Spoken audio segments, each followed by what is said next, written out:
So jadi buat teman-teman yang udah ikutin Instagram gue pasti udah tahu kalau kemarin tuh gue menghadiri ke acara launchingnya ZTE. Mereka nge-launching 3 smartphone-nya sekaligus. Salah satunya adalah smartphone ini, ZTE Blade V40 Vita, yang mungkin kalian juga udah lihat unboxingnya di Instagram. By the way, ZTE juga punya smartwatch-nya ya. Ini namanya ZTE Watch Live, dan harusnya smartwatch ZTE Watch Live ini bisa terpairing dengan sangat optimal dengan smartphone ZTE-nya. By the way, ZTE Blade series ini masuk ke entry level ya kelasnya, karena ada di range harga 1,7 sampai 2,3 jutaan untuk yang seri ZTE Blade V40 Vita ini. Dan di video kali ini gue dikasih kesempatan untuk nge-review salah satu entry levelnya ZTE V40 Vita ini. Untuk displaynya diagonalnya punya 6,7 inch dengan dimensi smartphone-nya ini di 168 x 77,5 x 9,4 mm untuk ketebalannya. Bobotnya cuma sekitar 214,3 gram, dan untuk displaynya ini panelnya masih menggunakan IPS LCD dengan resolusi 720 x 1600 pixel, dan ini udah support 90 Hz. Rasio bodi ke layarnya 84,5%, jadi kalian akan melihat seperti bezel-less ya, cukup tipis bezelnya di sini dengan rasio 20:9 dan tingkat kerapatannya di 260 ppi. Nah, sekarang untuk chipset, ZTE bilang series Blade V40 Vita ini punya performa chipset terbaik di kelasnya untuk entry level. Chipsetnya udah menggunakan Uni SoC Tiger T606, CPU-nya ini udah octa-core dan GPU-nya Mali G57 MP1. Untuk jalanin game-game yang casual, yang standar-standar aja ya kayak gini lah, kalian bisa lihat,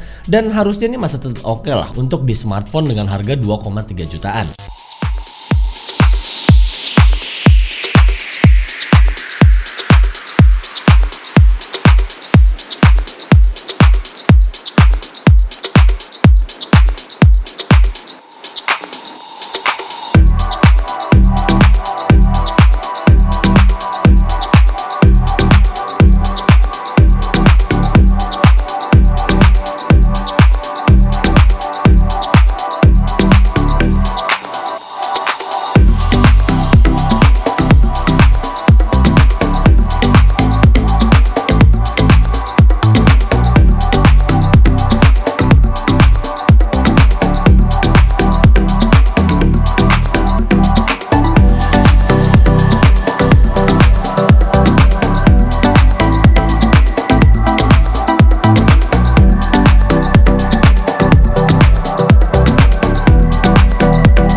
Untuk RAM-nya udah 4GB dan internal storage-nya ini udah 128. 128 seperti yang udah gue bilang sebelum-sebelumnya, ini adalah sweet spot untuk menampung banyak file dan aplikasi karena nggak kekecilan dan nggak terlalu kegedean. Nah, kalau masih kurang, kalian bisa nambahin external memory, ada slotnya sendiri nih di bagian SIM tray-nya. Lanjut kita ngomongin di bagian sektor kameranya, yang belakang dulu nih. Kamera utamanya udah beresolusi 48 megapiksel dengan menggunakan fitur ultra res mode dan f-nya nih di 1.8, dan ini adalah wide lens ya. Nah, sedangkan ekstra dua kameranya ini adalah 2 megapiksel lensa makro dan depth dengan aperture di f2.4. Selebihnya kamera belakangnya ini udah bisa mencakup PDAF, LED flash, HDR, panorama, perekaman video di 1080p up to 30 fps.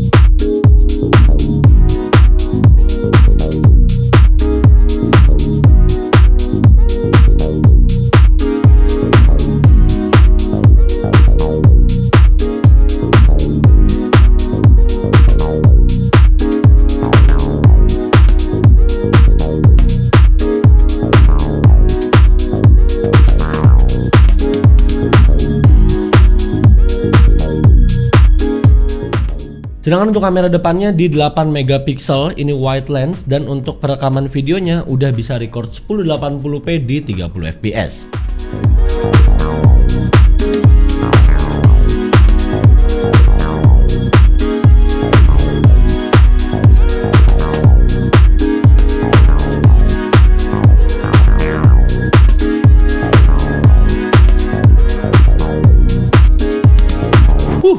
lumayan ya. 2,3 juta dapat 48 megapiksel lagi resolusinya.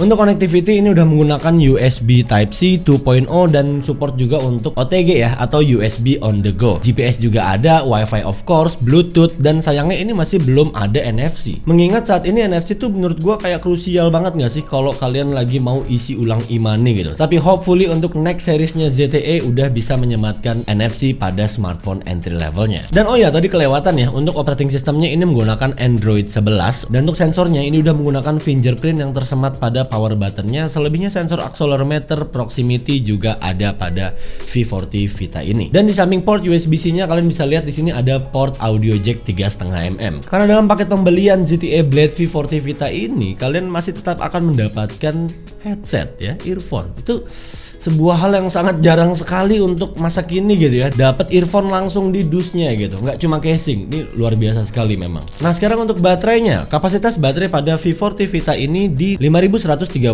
mAh. Udah support juga fast charging di 22,5 watt. Dan oh ya, untuk finishing colornya ini gue dapet yang varian pine green. Kalian bisa lihat di belakangnya ini kayak matte gitu, walaupun ini menggunakan material yang plastik sebenarnya, tapi feelnya menurut gue tetap solid lah, oke lah, dan kayak ada efek-efek matahari gitu ya kalau kalian belok-belokin, dan ini shiny banget. Ada opsi varian warna Zeus Black ini, tapi yang pine green ini eksklusif, hanya ada versi yang keluar di Indonesia. So ya, last but not least, finally akhirnya ZTE kembali hadir ke market Indonesia dengan inovasi terbarunya tentunya pada smartphone line up ZTE Blade seriesnya mereka. Buat kalian yang lagi cari smartphone yang berada di entry level di kisaran harga 2,3 jutaan untuk yang V40 Vita ini, kini kalian bisa dapatkan smartphone ZTE di Erafone, lalu pada ZTE Official Store di Tokopedia, dan ZTE Official Shop di Shopee. So segitu dulu aja dari iTech Live. Semoga video ini bisa memberikan referensi kalian yang lagi cari-cari informasi soal detail spek ZTE Blade V40 Vita ini. Dan sampai ketemu lagi di video berikutnya. Saya Indra, until next time, goodbye.